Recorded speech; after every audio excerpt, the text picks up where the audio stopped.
And bam, welcome back to Nando Talk. A little bit of delays on the beginning of the live stream, but for those of us tuning in, thank you. Welcome back to the show. I have not gone live on my channel in quite some time. I think I was supposed to be doing it. I said I was going to start doing it, then I went to Peru in the middle of July. Didn't get to continue live streaming, but here we are. It's week 1. NFL is back. Tonight, the Buffalo Bills play the LA Rams. The Dolphins play the Patriots. Week 1, home opener, Hard Rock. We get the action underway. We're going to smack the Patriots at home. It's going to be a beautiful time. It's clear to see that this is the most talented Dolphins roster in the last 20 years. Might be the most talent deficient Patriots roster in easily the last 5-10, with uncertainties at the offensive group as a whole, with wide receivers seeming to be a concern. The offensive coordinators in Matt Patricia and Joe Judge, who are defensive coordinators and special team coaches, respectively, like they seem to be struggling to figure out an offensive system. Mac Jones is obviously having some struggles, not in exactly a fault of his own, but when you have subpar receivers like Devontae Parker and Jacoby Myers leading your group, and you've got two coaches who don't know how to handle the offensive system, see Miami Dolphins last year with their dual offensive coordinators, yeah, it doesn't always look pretty. So do I expect the Miami Dolphins to beat the Patriots? Of course, absolutely. Why not? Why should the Dolphins not beat the Patriots? Like I said, we have the roster. We're more talented top to bottom. And honestly, the only concern that I would have against the Patriots is the fact that Bill Belichick knows that this is the year. He already has a losing record with Tom Brady leaving. He's got to put all the cards on the line. He knows the narrative that 2 is 3-0 against him. I believe Bill Belichick is going to come to play. He's going to scheme up the scheme, a master craft, and we're going to see some magic work. But it's not going to be enough. It's not enough for the Patriots, who I do believe are running a tad bit scared. You know, they already came to South Florida to, quote unquote, acclimate with the heat, which makes absolutely no sense. For all of us who've lived in South Florida most of our lives, who all of us have lived in warm weather, we know that you can't just acclimate to the heat in a matter of a couple of days. You know, I lived in Florida my whole life. When I leave for a couple months and then come back, or a couple weeks and come back, my heat tolerance is gone. Okay. It's not something you just acclimate to. It takes time to build that up and to sustain that. The Patriots, I've never seen them play this move in the last 15, 20 years. Why is Bill pulling that card out now? He's scared. If not, he would have already run this operation before. But no, he's going to acclimate to the heat. I hope he gets acclimated to a butt whooping, because the Dolphins are going to lay a whole can of smackdown. Hey, oof, what's good, Cruz? Thank you for showing up, man. Bang, orang. Pleasure to have you as one of the people on the stream. I think you just popped out, but hey, man, I still appreciate you for coming through and checking out for a second, man. We're still here. It's all good, though, because the Miami Dolphins are going to have a fun time, guys. I'm excited to just enjoy the Hard Rock energy. If anyone else is going to the game, please let me know. Section 349, we're going to hold it down. I was a little bit confused as to where my section was, but that's what the preseason is for, man. We got to go. We checked out the yellow lot. We're going to park in that yellow 14, hop over to East 22, the East 32 tailgate, and we're good to rock, man. It's going to be fun enjoying that Hard Rock energy. That's, I think, one of my favorite parts about the game. You know, I'm going to put a little pin about actually breaking down the game for a second, but I do just want to talk about how we're going to enjoy it, you know, because I keep saying, hey, the Dolphins are going to win, but I want us to enjoy the win. I want us to be able to go see it and be able to absolutely experience it. Go to a bar, go to your buddy's house, have some buddies over, watch with your friends on a live stream together, go chat on a group chat, do some WhatsApp, do a Zoom, whatever it may be. Watch the game. It's going to be an absolute masterpiece as we finally get to see Mike McDaniel unleash this new offense with finally the new pieces all together. Terron Armstead will be on the field. We have not seen him really take part on this brand new 5 offensive linemen. We have not seen Tyreek Hill and Jalen Waddle on the field as well. I think they're going to absolutely torch the Patriots secondary. It used to be a terrifying force with guys like J.C. Jackson, Stephon Gilmore, even Darrell Revis in the past. Now they've got Jonathan Joseph and Malcolm Butler commanding the secondary. Those two men cannot handle Tyreek Hill. They cannot handle Jalen Waddle. And it's going to be clear to see when the Dolphins are absolutely torching them. When Mike McDaniel is calling for a big shot from the very first play of the game. We saw that against the Eagles. He dialed it up to Tyreek Hill. And yes, Tua fell a little bit short on that Tyreek Hill pass. But if we see that week 1 against the Patriots, I know that Tyreek and Waddle have the speed to get over Joseph and Malcolm Butler. It's not even a question about the talent. It's the fact of who's going to get the secondary attention. The guy who's not, that's getting the deep ball. And if we can connect very early on, establish a deep threat, and maybe hook up a big play, maybe even a big touchdown, watch out, because we're going to see the confidence just swell in the Dolphins, man. And it's going to be beautiful to see us just absolutely finally firing on all cylinders, nice and confident, our offense chugging. Cruiseries, what is up? Bangarang. We got a little Miami wins 38-17. The average score of the last 3 games versus New England is 24. In my opinion, the offense has improved and can score at least 2 more TDs versus the average. I also don't think New England has improved much, if at all. I agree, Cruz. Thanks for hopping in, by the way, man. A lot of the times we see in the offseason, this team has improved, that team has improved. We have clearly seen that the Miami Dolphins have improved. Like we said, adding Tyron Arms to Tyreek Hill, bolstering our defense, improving our coaching staff, and just getting better on every facet of the ball, top to bottom. While the Patriots, it seems, have just lost pieces. The absence of J.C. Jackson is enormous. Bill Belichick has always run with a premier cover lockdown corner. And now that JC has gone to the Chargers, which is going to be scary for that Chargers defense, that's a nasty unit. But the Patriots unit, mediocre flip-flopping, man. We're going to absolutely dog them. I agree, Cruz. I think we can win by 2 scores. What was your exact score position? 38-17? Yeah, I've got us 38-20, something similar, something with a 2-score difference. If you got 2 touchdowns, hey, why not let it fly? I'm down for that. 38-17 is 21 points. That's 3 scores. That's a nice smackdown. I would love to see that. I'd be absolutely rocking in Hard Rock, loud, screaming my head off if we won 38-17. But I do think it's going to be we can score 30 points. I think we have the offensive firepower and on defense, the Patriots just don't have the defensive capability to hang up with our boys. It's going to be a fun time to see. What I want to see more is I do think the passing offense is going to have success because Waddle and Hill are just going to do their thing. Gesicki's finally going to use that big frame and ball. But what I really want to see, obviously, is how Tua Tagovailoa is going to perform. We want to see that consistency. He's been balling in preseason and in training camp. We want to see him hit the ground running. I don't know if they're going to start off with a deep shot and get that confidence booming up like they did against the Eagles, or if they're going to start with some nice, get him in a rhythm, some nice slants, some quicker passes, some runs, just get him focused. Whatever it be, I trust Mike McDaniel to rock with that game plan. So I think that the passing offense is going to be in a fine situation. I really want to see what our rushing offense does. Chase Edmonds sat out against the Eagles. He was on the practice report for an injury on Wednesday. He scoffed at it. I am too. I don't think Edmonds is banged up. We had a lot of guys sit yesterday, but I believe to be precautionary reasons, let's hit the ground running. I want to see what the rushing offense is actually capable of. The offensive line, while improved, seems to be more improved on the pass protection side, not necessarily the run blocking. If we can improve there as a unit, remember, we're talking about a team that last year we were 30th in the run, okay? We had 1,500 yards. That's pitiful. There are running backs alone who have equated that rushing total, okay? If we can jump up an extra 500 yards, get us into that 2,000. Heck, the 49ers had 2,400 rushing yards last year. It's a top 10 rushing offense, and I think our running back unit is just as talented, if not more talented, okay? If we can get some good running going, some nice consistency, and finally balance this offense, finally not just demand everything from the quarterback, it's going to be – that alone is a change enough for a massive difference in the season, okay? I need to see the Dolphins finally work that run game. Chase Edmonds, you have been impressing me in training camp. In the preseason, some nice decisive runs, great vision, and utilizing that quick speed. Edmonds, hats off to you. Raheem Mostert, finally looking to recover that game speed of 21 miles per hour. We'd already heard it happen in training camp. McDaniel saying that Mostert was clocking as the fastest guy. That was no contact, though.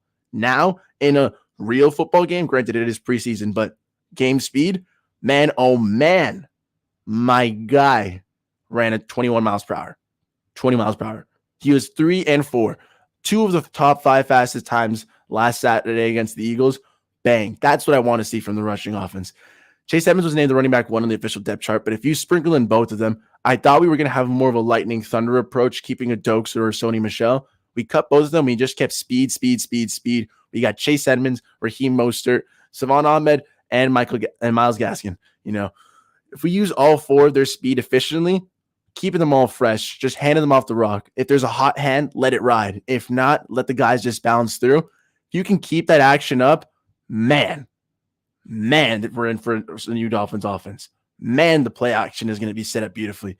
Man, oh man, Tua is going to be put in the right situation to pick the Patriots defense apart, keep them guessing, keep our running backs fresh, and watch the magic happen. Duke Johnson was the first 100-yard rusher on the Dolphins team in a while. That has to change. I miss when we had Jay Ajayi steamrolling teams when we hit 200 yards. That was ridiculous. I miss having guys like Kenyon Drake whose explosiveness can take it off whenever we need to. We need some speed. We need some craftiness, some shiftiness, and our Dolphins running backs bring that all. Chase Edmonds and Raheem Mostert are going to do some big things, and I think Chase Edmonds is going to hit 100 yards on Sunday. He's going to be the first Dolphins to do it in a while since Duke and before, so we're good to rock then. Let's make it happen. I want to see our running backs run, and if they're involved in the pass game, sure, that's beautiful. I mean, Edmonds is a great pass blocker. If he goes out on passing downs as well and he catches a little bit out of the backfield, I'm fine with that. He's got nice hands. I want to just see Tua just utilize this offense. Let him run. Let him duke it out to the receivers. Let him lob it over to our tight end and Cedric Wilson over the seam, over the middle. Let him work it out of the backfield with guys like Edmonds and Mostert, utilizing their speed and just creating mismatches and just terror, absolute terror amongst the linebackers. Utilize our speed. Utilize our playmakers. A lot of us seem to want this nice, flashy, uber explosive, every play has to be a deep shot. My quarterback has to take over games.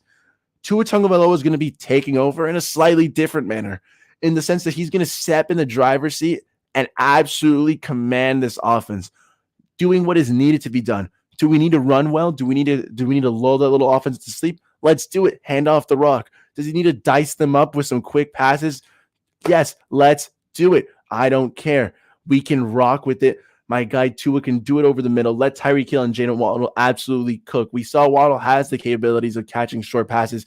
He's very good in contested catches. We know that Tyreek Hill, like we saw against the Buffalo Bills games and countless other games before, if you give Tyreek Hill a short pass, he could take it 60, 70 yards. He has the ability. Let him do it. Let him work. It's one of the things he's complained about from Kansas was they pegged him only as a deep ball specialist. He wants the short balls. He wants to do the work. He wants to be flashy, do little jukes, wakata, bada beam, bada bam. He's there. He's them.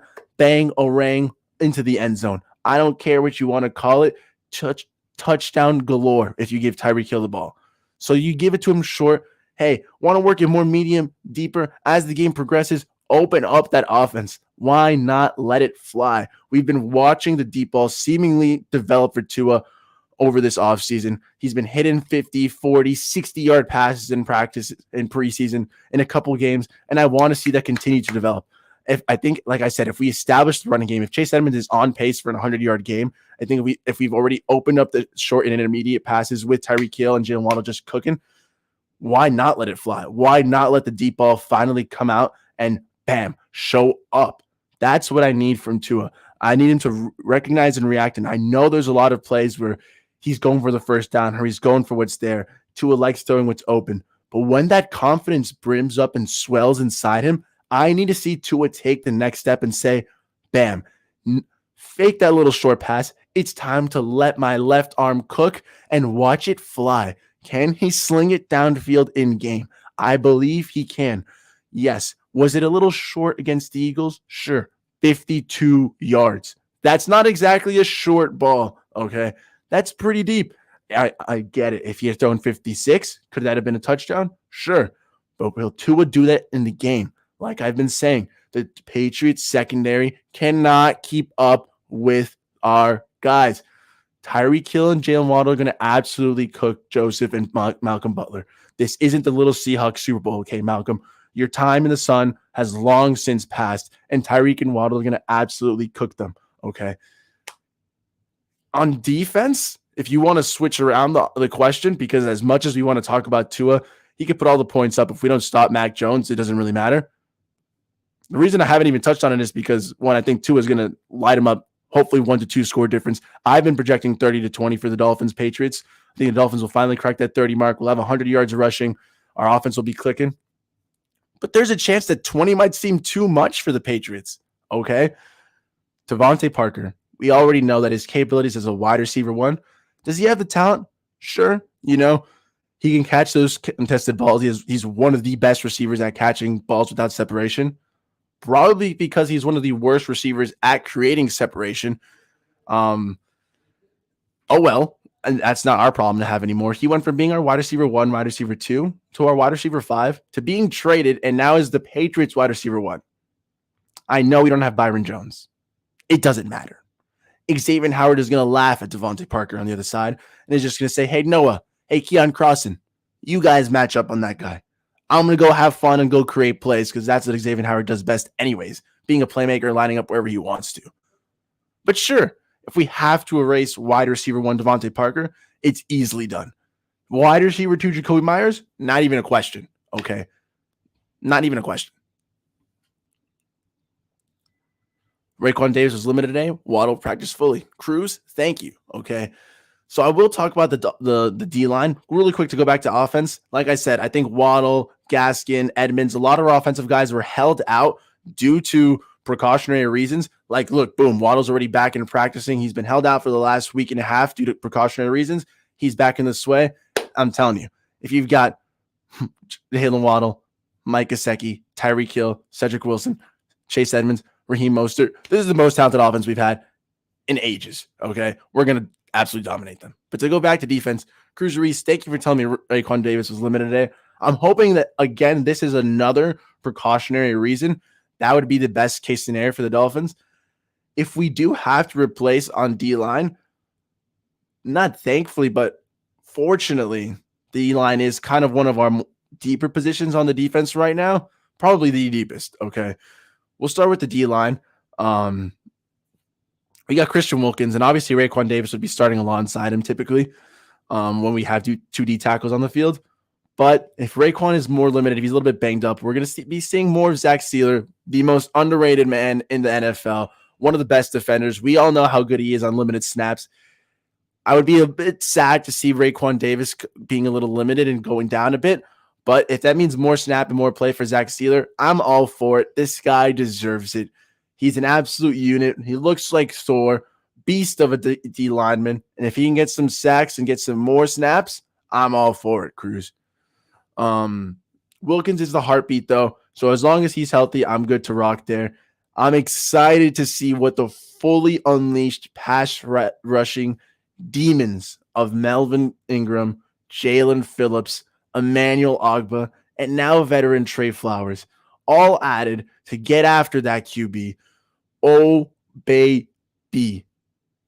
This is a crazy D-line. This is like obviously adding like Raekwon and like Wilkins and Steeler into the conversation. This makes this D-line absolutely formidable. But that pass rushing unit, they're all going to be fresh. The same thing we were talking about, the running backs, keeping those guys fresh and healthy so that they can perform to their maximum capabilities, so that they can be firing 120% effort on every single play. We're going to see more of that from our D-line. Oh my God, we're going to be able to rotate.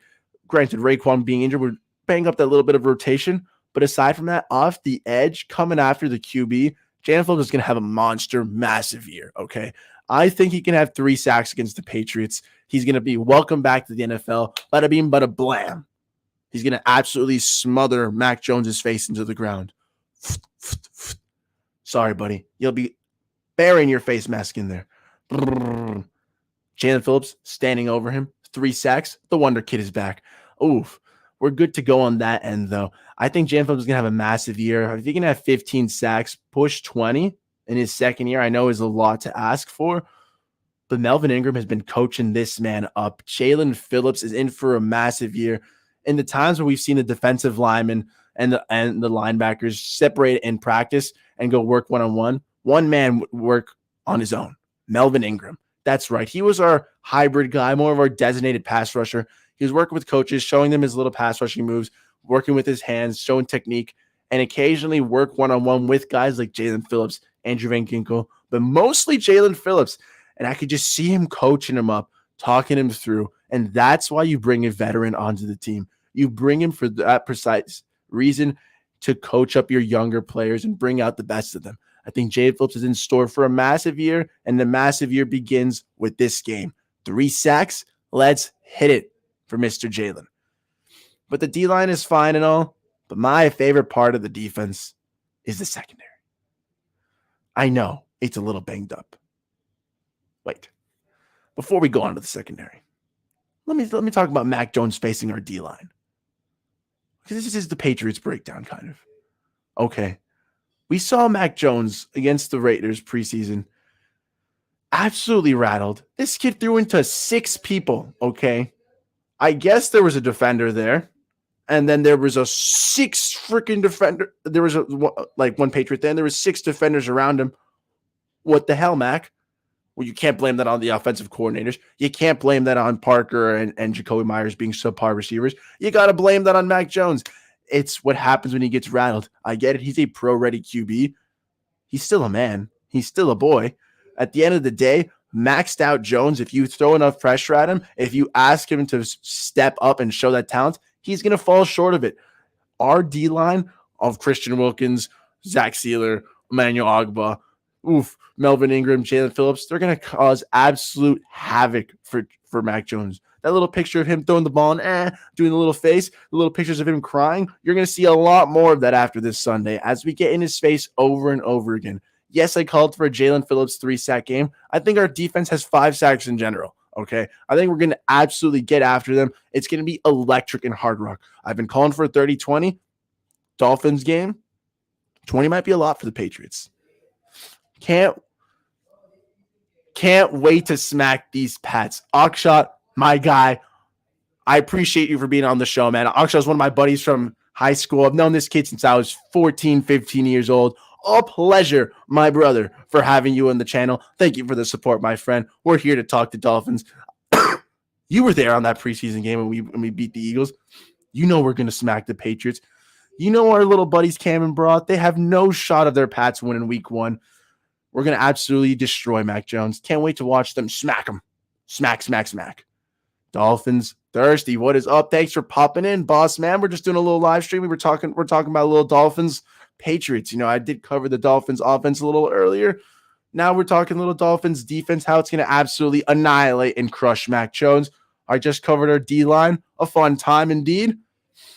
But now we're going to keep talking about how Mac Jones is just going to get rattled up. 5 sacks. I could see 5 sacks against my guy. It'd be a fun time. Jacob, man, appreciate you for hopping through the channel, man. Breakout player this year. Breakout player this year. Oh, I did say Jalen Phillips is going to have a monster year. I think he pushes for 3 sacks this game with the Dolphins getting a total of 5 sacks this against the Patriots.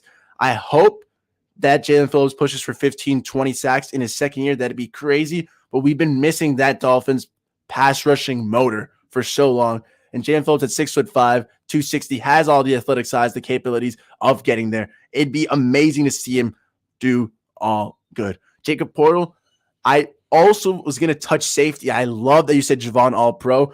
I think he's going to break out to the NFL. We Dolphins fans already know that Javon is one of the best safeties in the NFL. He was rated 4th by PFF last year. This guy is an absolute monster. He's wearing the green dot this year. He gets to be the captain of the D. Going to command our guys, position them around, use that mind to accompany his otherworldly athleticism and ball reading skills.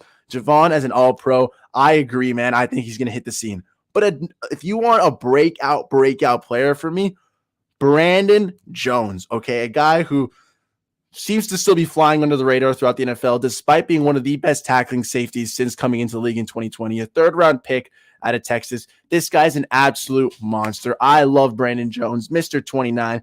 Finally took over Eric Rowe on the depth chart. He is starting alongside Javon Holland, and what's been a phenomenal training camp. I have loved what I've been seeing from Brandon Jones. Last year, I fell in love with him after that Ravens game. That's why when I bought the Javon jersey, but I should have bought a Brandon Jones jersey because both those men were just absolutely terrorizing Lamar Jackson, coming after him, living in the backfield, and that's what they've done forever. Brandon Jones is a great blitzing safety. I think this year he steps up in a big way in coverage under the tutelage of Sam Addison and Pat Surtain. I think that Brandon Jones is going to take off, solidify his job as our starting safety, and let the NFL know that not only Javon Holland, but Brandon Jones make up the best young safety duo in the NFL.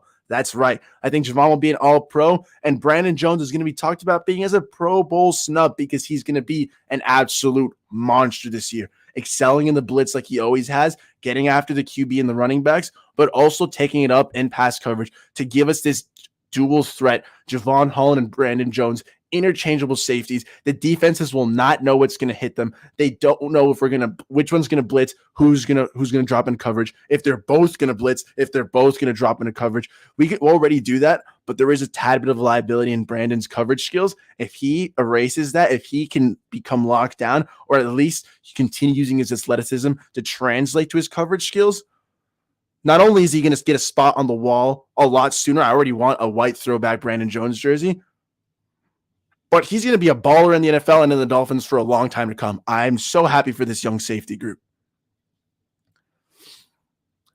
Yeah, Phillips, I think he's going to ball out. It's more of a trendy pick, so that's how I have like Jalen Phillips as my safe. Jalen Phillips and my Javon Holland as my safe breakouts, I think. But Brandon Jones is my personal, one of my favorite Dolphins. I would love to see him break out, hit the scene, and prove to the NFL that this kid is ready to rock. Jacob, going to the Bills game. I'm hyped. Dude, I'll see you there. Section 349. Hey, first beer on me. We're good to rock, Jacob. Going to the Bills game is going to be an absolute masterclass.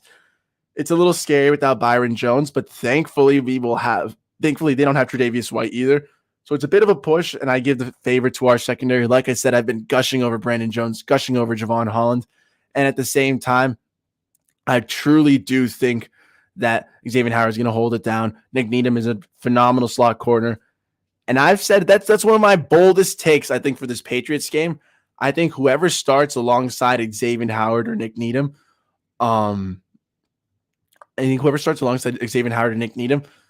it's Keon Crossan, whether it's Kadir Kohu, whether it's Noah Igbinoghene, that's right. I'm doubling down. I said this on the Miami Sports Music Clock Blocker show with Stephen D. Shout out the man, the legend.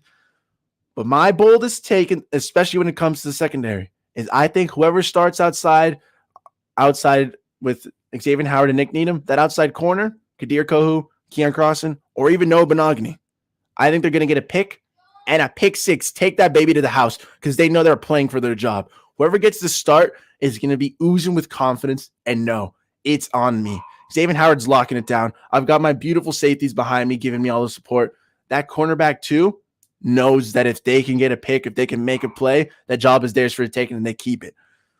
I say pick six because I do think it's going to be Noah Igbinoghene who does that. You can laugh all you want. This is more of a knock on Mac Jones and the Patriots wide receivers. First of all, if there's anyone Noah knows how to guard, it's going to be Devontae Parker. That would be an interesting matchup.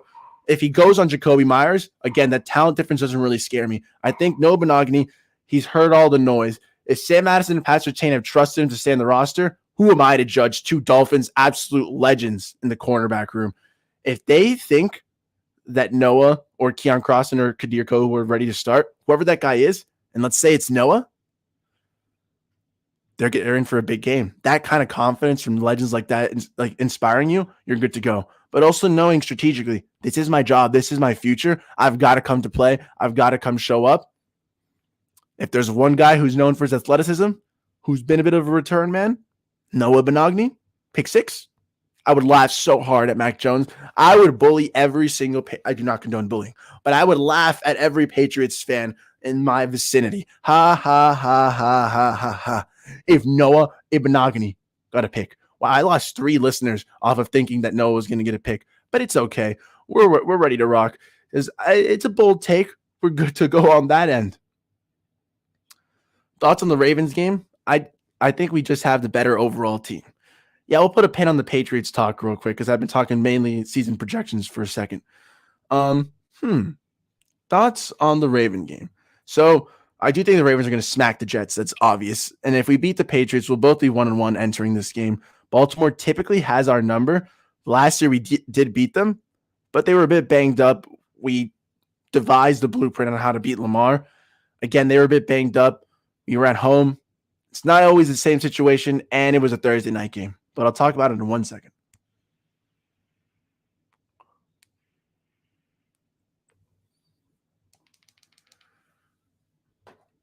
Now, what my thoughts will be, though. So, if we beat the Patriots week 1 and when the Jets lose to the Ravens week 1, oh baby, we'll have to go to Baltimore. I don't know if we're going to win. I think we're going to hang close. It's going to be a tough game. But for the same reasons why I would think that the Dolphins are going to beat the Browns and the Texans rallying against these QB remarks, I think that the Lamar-led Ravens, after signing their extension, are going to beat the Dolphins week 2 in a close game, a nice offensive battle. We won't be the smackdowns we've seen in the past of the Ravens absolutely handling it to the Dolphins, but we're going to have a good game. And unfortunately, the Dolphins will lose, but that's because I think we're going to beat the Bills week 3 at home, because I think we're going to have to split with the Bills. We're not going to beat them in Buffalo, so let's beat them at Miami. So if we're going to beat Buffalo in week 3, I'll project us a week 2 loss, but it's a close game. Very, very close teams. Yes, Akshat, we have the best pass coverage in the league. Pat receivers don't stand a chance. I don't know about the best, but definitely one of the best pass coverage groups in the AFC. My hot takes aside about our cornerback too, Xavier Howard is obviously one of the best corners in the NFL. He is an absolute monster, okay? Typically, his jersey is right up here, fortunately still being washed, but my man X was an absolute blast to get to throw that up, throw the X at every single chance I could last year. He's just making play after play after play. We've talked about it. Javon Holland, I think, is going to have an all-pro year. Brandon Jones could be a Pro Bowl snub. He's going to be fantastic as well. I can only hope that Nick Needham continues his development as a slot corner, and we can continue to see progress from our cornerback too, whoever it may be, whether it's Crossan, Ibenogany, or Kohu. We are ready to rock. That secondary, thankfully, I know the Byron Jones injury is a little tough. We don't have him until week 5. He's missing the first 4 weeks coming back from that surgery. It won't really matter against the Patriots because how subpar the receivers are. The Baltimore Ravens have one of the worst receiving cores, if not the worst, in the NFL. If we do lose that game, it's not off the merit of the receivers. It's more about their creative rushing offense. I definitely don't see a world where Jacoby Myers and Devontae Parker are dropping 100 yards on the Dolphins. I don't see a world. I think Mac Jones is going to struggle, and not exactly fault of his own, but more so credit to the Dolphins defense, how sticky our corners are going to be, how disruptive our pass rush is finally going to be. For so long, I've seen the Dolphins hang in coverage and then in the pass rush just not be able to get after the QB, not be able to rattle them. And obviously, pass coverage can only hold for so long, and then we'll see the cracks. But if we can get both units firing on all cylinders, if our secondary can have the clamps locked and down, and our pass rushers can be efficient getting after the quarterback, causing havoc in the backfield, watch out Mac Jones and Bill Belichick, because you're in for a world of hurt. Dolphins thirsty. No worries, my friend. Thank you for tuning into the show. I appreciate it, man, and we'll be working together soon. It's going to be a good one, man. If there's any questions in the chat, anything you guys want to hear me talk about for the Dolphins-Patriots game, for Season 1 expectations in general, I'm down to rock with it. You just let me know, and we're good to go there. It's a fun time here on Nando Talk. I'll probably be heading till 4. It's my first episode back on the live stream. I want to thank you guys for tuning in so far. We're going to be breaking down more Dolphins-Patriots, but I just wanted to take this time and say thank you for tuning in so far. It's honestly so much fun getting to talk football with everybody. I love to hear questions. I might open up the panel, have some people on if anyone's interested. Let me know if you're interested in hopping on, and I'll drop it. Like I said, I'm probably only going till 4 for my first day, but I'll be doing this once a week, maybe twice a week. So football is back, and so am I. It's a good time. I do have some couple videos if you do want to check them out on my YouTube as well at Nando Talk. Got an hour and a half interview from Monday with Nico Elite Takes. 400,000 followers on Twitter, on 20,000 followers on Twitter, 400,000 on TikTok. Big deal. Young Finns fan, an absolute monster. We'll keep talking football though, so we don't get anybody tuning out. Thank you guys for tuning in so far though. Back to football. We've covered a lot of the defense.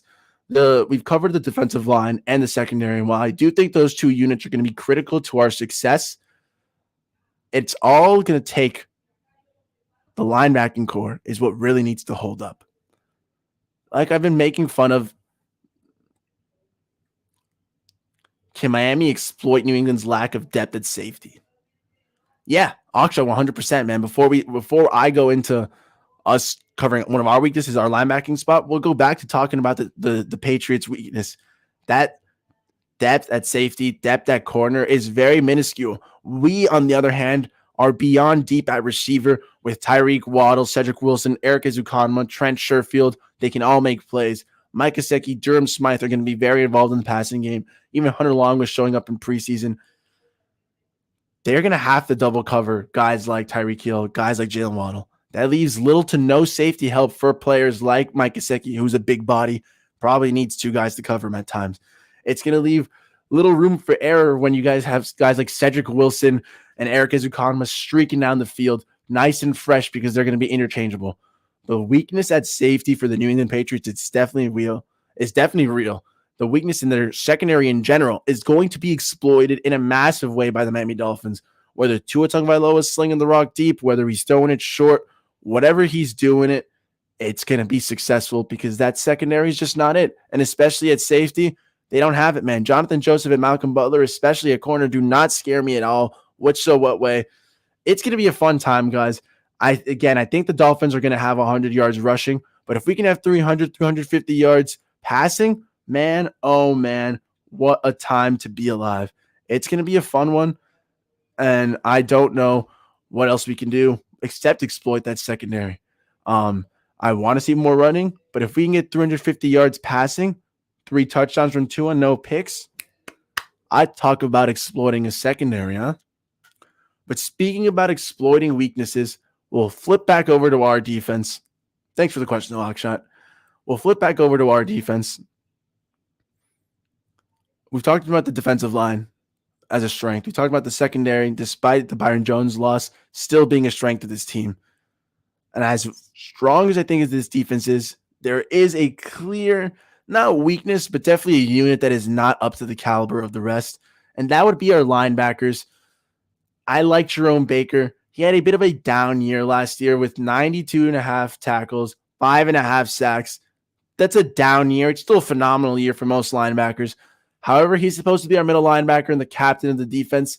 He doesn't seem to be very suited for that role. He seems to be more of a playmaker, off-ball linebacker.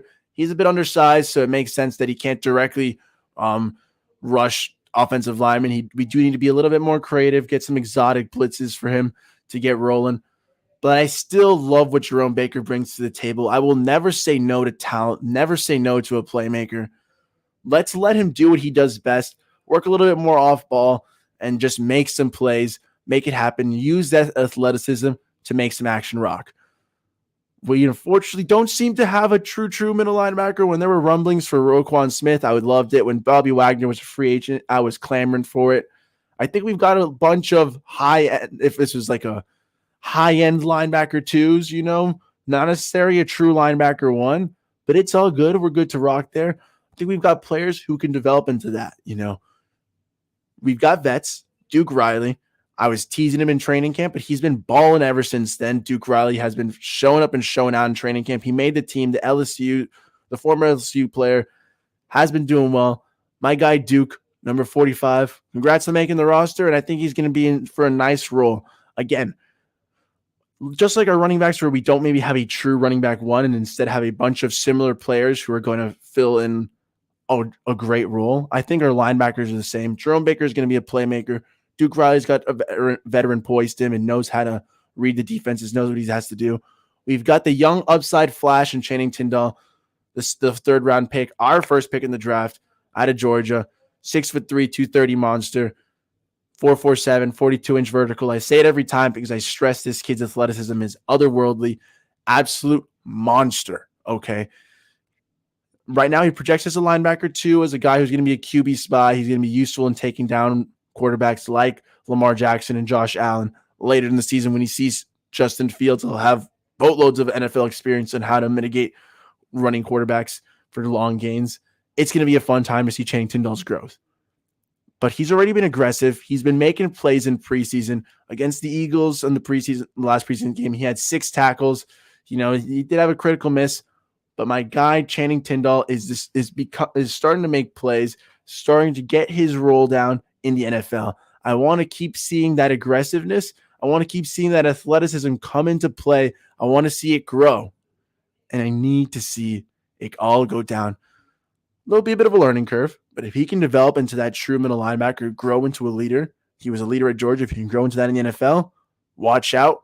Our linebacking problems start to dwindle, and it becomes yet another strength for this defense. How about the loss of Brian Flores as the defensive mind for these players? Oh, baby, Akshat, you asked the good questions. I know we got some flow guys in our group chat. Flores is definitely liked as a coach. He's going to be a linebacker coach for the Steelers. There was all that little noise that happened. My take has always been, football is football, man. Thanks for what you've done for the team, Flo, for getting us here. You built us up into a team that's semi-respectable now and can actually attract players. But we're Mike McDaniel boys now.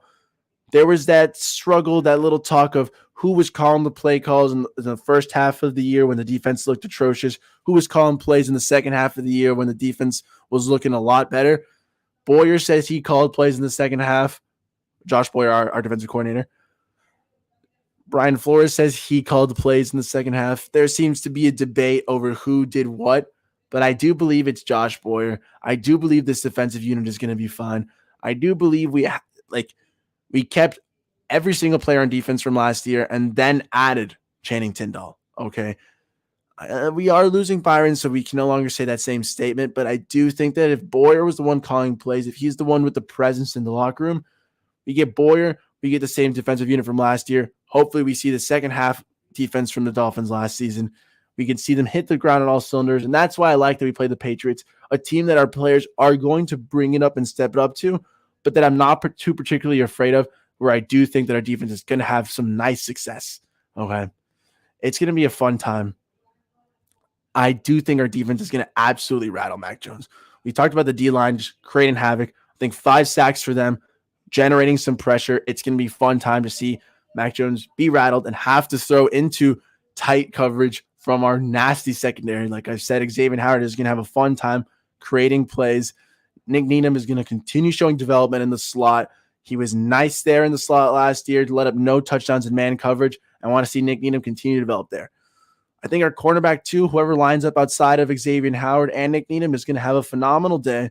Whether it's Noah Benogany, whether it's Keon Crossan, Kadir Gohu, they know they're playing for their job and they want to lock that down. I think they're going to get a pick, maybe even a pick 6. That's more of an indictment of how bad Mac Jones is, but our defensive secondary is going to show out. Javon Holland and Brandon Jones. Shout out to Brandon Jones for surpassing Eric Rowe on the depth chart. My guy, Brandon Jones, he's made it through. Bada beam, bada bam. If Brandon Jones can continue to develop, he's already one of the best blitzing safeties in the NFL. Great tackler. I think he has the 3rd most tackles as a safety since entering in 2020. If he can improve it in coverage, which I do think Sam Madison and Pat Surtain have played a big hand in, if they can improve there, I think Brandon Jones, like I said, can hopefully aim for a Pro Bowl. Probably be a snub because they always do that with Miami. But hey, we cannot underestimate the continued presence of Sam Madison and Pat Surtain developing our future secondary. That's also why I think, hey, whoever they trust at CB2 outside of Needham and Xavier Howard, it's going to go well. And that guy's going to be like, wow, 2 Dolphins legends just vouched for me. I've got to show up. I've got to lock down my job and get a pick. But Brandon Jones is going to have a phenomenal day at safety and show the NFL that we have one of the best young safety tandems. I think maybe even one of the best safety tandems in the NFL.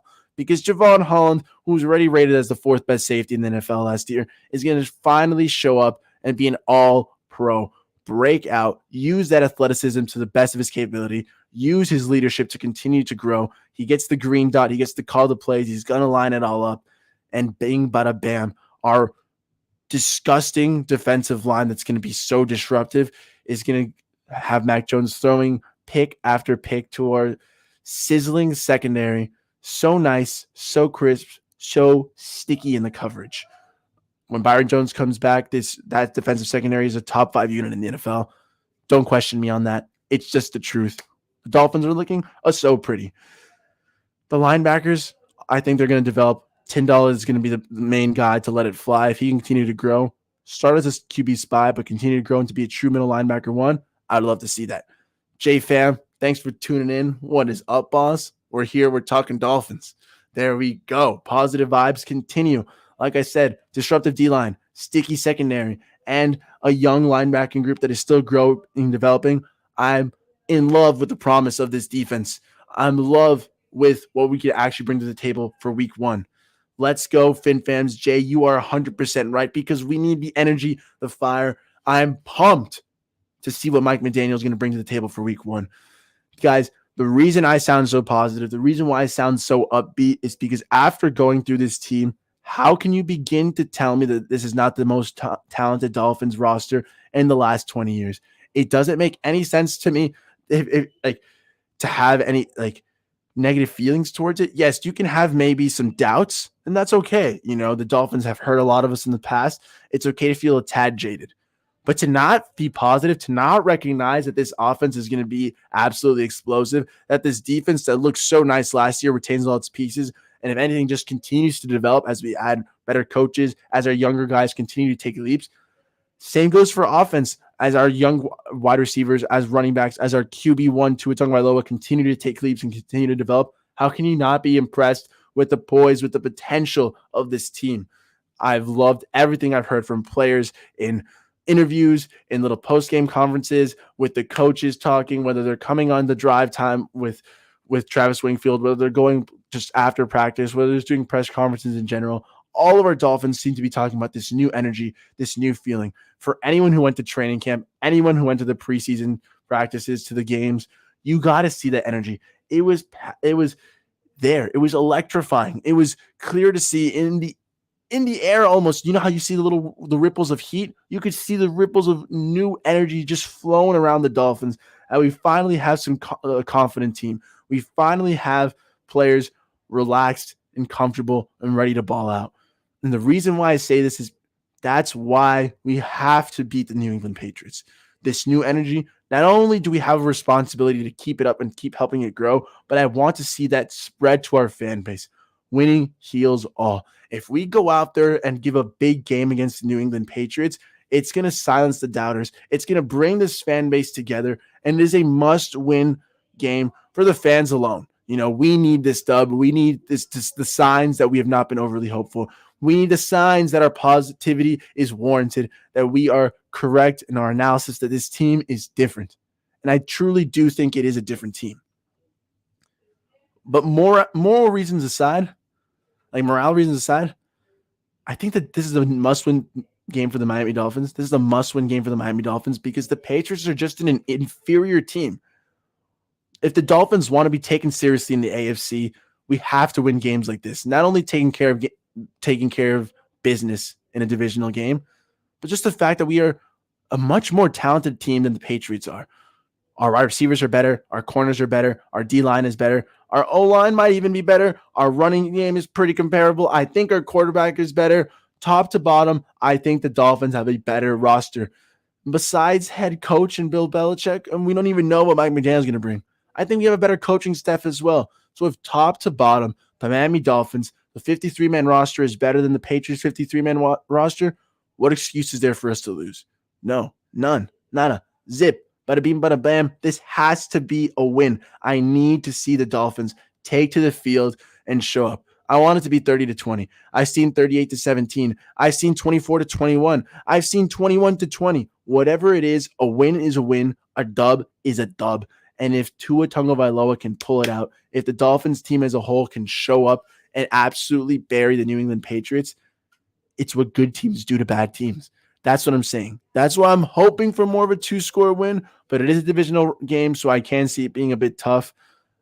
But good teams beat bad teams. End of story. If we had been opening up against the New Jersey Jets week one, this wouldn't even be a question. Wouldn't even be a debate. We would say we have to win. That's it. End of story. And that's the category. I'm leaning the Patriots more in the category of a bottom-tier division team rather than they are closer to the Jets than they are to us. They're on the downswing.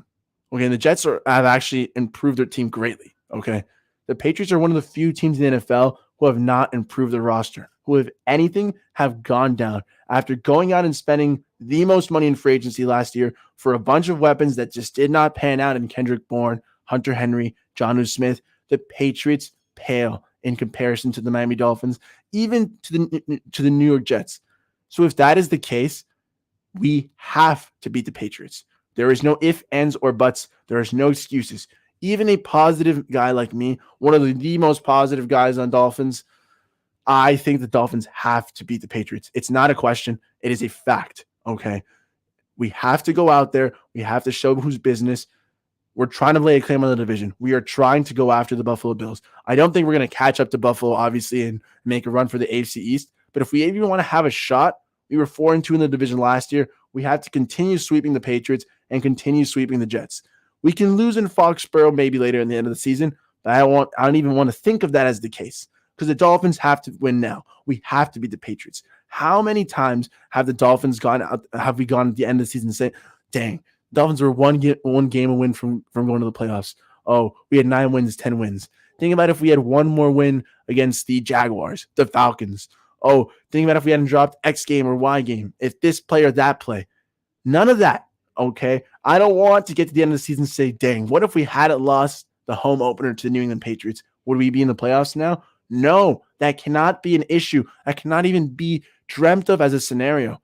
The New England Patriots are a bottom team in the AFC and in the AFC East. They're going to hope for 6-7 wins next year. They're going to have a losing season. We need to be one of those teams that beats them. That's what good teams do. You can't take it seriously if we go out there and flop week 1. Okay. Like I said, we're going to go into Baltimore. That's a tough game. I don't know if we're going to win. We're going to have Buffalo in week 3. We need to win that game. But again, I think we split against Buffalo. I don't know if we win that either. Week 4 against the Bengals, so tough without Byron Jones to guard Jamar Chase and T. Higgins. These are first 4 tough stretch. But the first 4 games, the easiest one is this Patriots game. If we can't beat the Patriots week 1, how can we even sit here and give hope for the other 3 games? I think we're going to go 2-2 over this 4-game stretch. 2-2. But it all starts beating the Patriots now. Okay? That's what it all takes. Not only for confidence, but it'll start the confidence with the team, with the fans, with the Mike McDaniel era on the right foot, showing that there's growth. Now, there are some caveats. Obviously, if we go out there and we play and every single Dolphin goes and plays the greatest game of their life, talking about Jalen Phillips has sacks on sacks, you got Javon Holland and Brandon Jones getting turnover after turnover. Tua Tagovailoa has 400 plus yards, 4 TDs. Our running backs are tearing it up, and we still lose somehow. Well, then I don't know what else to say. The Patriots just had the greatest game of their lives, maybe one of the greatest games in football, apparently.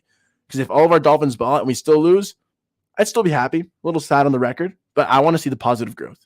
But obviously, you want to see both. You want to see us smack the Patriots, and you want to see the Dolphins keep developing. You want to keep seeing them grow.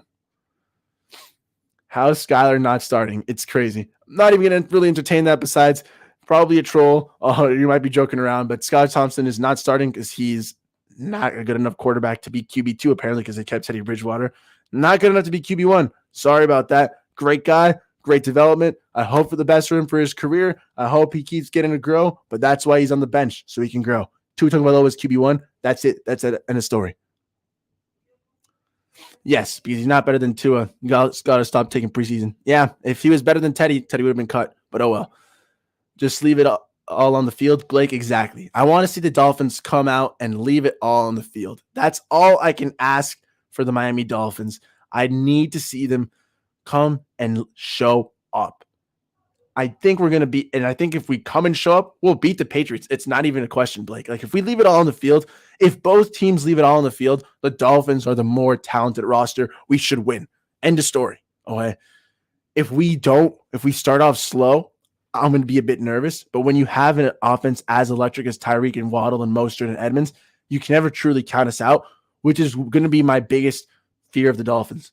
I know how explosive our offense is. I know that you can never count playmakers like that out.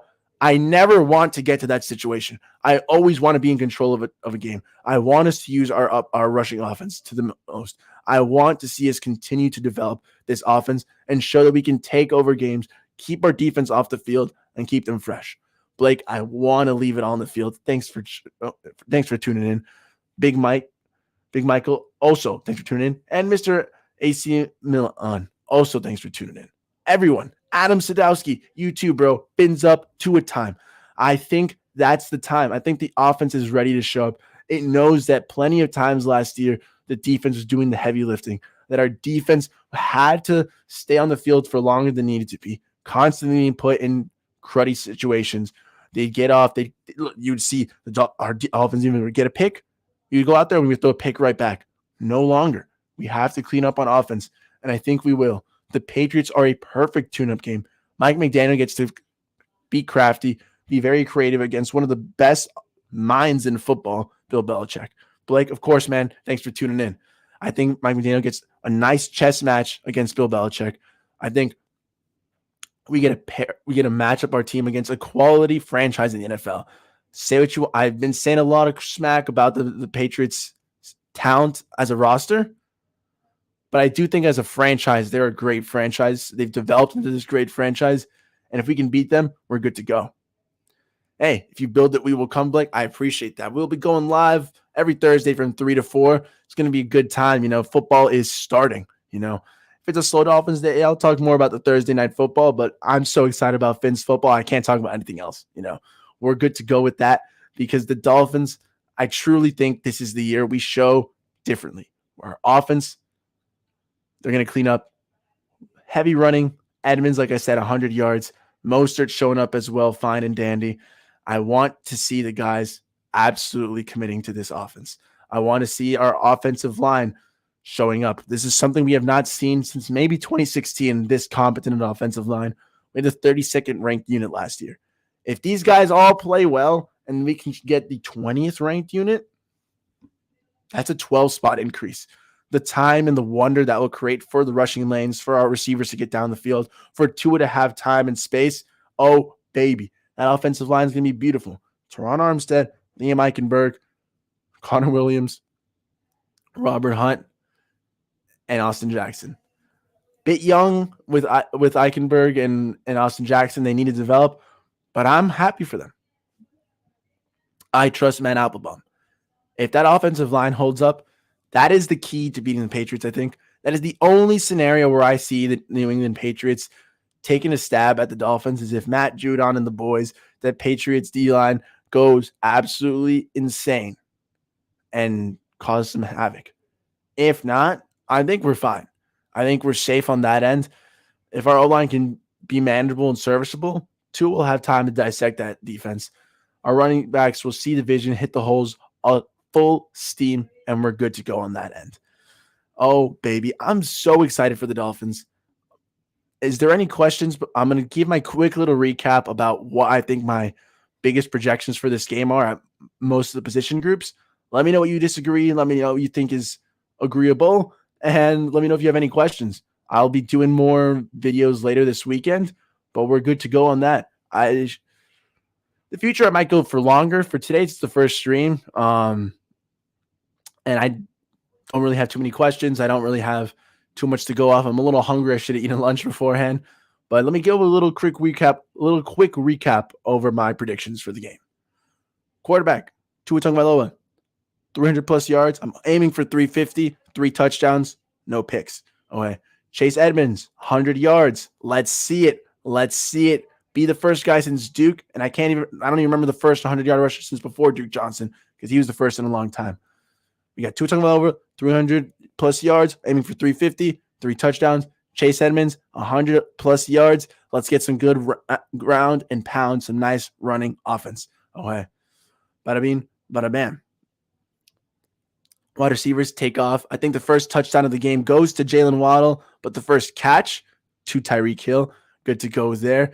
The D-line, I think our defense as a whole gets 5 sacks, but Jaden Phillips leads the charge with 3 sacks. It's going to be a beautiful creating havoc, creating pressure all day. Our secondary is going to be nice and sticky, and our linebackers are going to be growing and flowing. It's going to be a fun time for the Miami Dolphins. Nothing like noodles and Nando talk. I'm eating right now. Akshat, that might be a beautiful segment that I might have to come up with. A noodles and Nando talk. I do eat noodles like a champion, in quite elegant fashion. So I would love to do a little noodles and Nando talk. If you're eating some right now, I hope you're enjoying whatever it may be. But hey, we're good to go on that end. Is there any questions for Nando before we wrap up for the day? I just wanted to say thank you guys for tuning in. The energy at Hard Rock is going to be absolutely immaculate. please watch the game, whether it's at the stadium, whether it's with your family, loved ones, your friends, whatever, if it's at home, a bar, a restaurant, at your buddy's house, your buddies come over, whatever it may be, enjoy this game. Football is back. Tonight, we get to see the LA Rams versus the Buffalo Bills, and it's going to be fun, but it's not the same as finally getting to see our Dolphins football. Am I a bit sad that I don't get to see the rest of NFL opening day because I'll have to be at the stadium? Yes, but hey, I'll get to be at the stadium, so I'll be completely enjoying it. 9 a.m. I'll be there. I'll be doing live videos from the tailgate, be doing a little podcasting live there, posting some reels, interviewing some fans. Even be going to East 32. I'll be doing some live podcasting there with Stephen D and the Miami Sports Music. It's going to be a fun time. Tomorrow I'm going live on Miami Sports Music. We're going to be live in person at Dirty Sportswear, my first in-person podcasting experience. It's going to be epic. 4 mics. I'm excited. It's going to be a fun time. I'm going to have to throw this in the wash right after this episode, but we're good to go there. Hey, Dolphins football is back, and that's all that matters. We're here. We're ready to enjoy. Before we wrap up, we got a question from Blake. Blake McDonald. What do you expect from Mac Jones? Maxed out Jones or Whack Jones? I see him getting rattled and roughed up. I think this is going to be the wake-up game for the Patriots. I don't expect them to have offensive struggles all season. I do believe that Mac Jones and Belichick are going to turn it around. But with Matt Patricia and Joe Judge firing off that first offensive system, with Devontae Parker coming back to Miami, and we know the ins and outs and how to stop this man, which Cody Myers being his running mate at wide receiver, I think Mac Jones is going to struggle big time. He's going to get sacked 5 times. He's going to throw a pick or 2. Return to the Mac. Oh, my God. That's another sack. We're going to take that interception back. Shout out Bill from Boyden. A great song. A banger. Return to the Mac. But that's that feeling we're going to be getting. Yes, sir. Drop a like, comment, and subscribe. I should have done this way earlier when I had people on the stream, but it's okay. If you get to this point, hey, make sure to like, comment, and subscribe. It's been a fun time talking some Dolphins football, enjoying it with the Miami Dolphins fans. There's nothing better than spreading the positive vibes. And after this week 1 win, a 30-20, with all the projections we've had, we're going to have a great time, finally something to celebrate, and on for a positive season. Let me know what else you guys want to see, what kind of content, what kind of videos, and any other questions we may have for future talks. I'm Nando. This has been Nando Talk, a little Thursday talk for the weekly streams. Catch us next week at 3 to 4 p.m. Bada beam, bada bam. Thank you for enjoying. Fins up, Blake.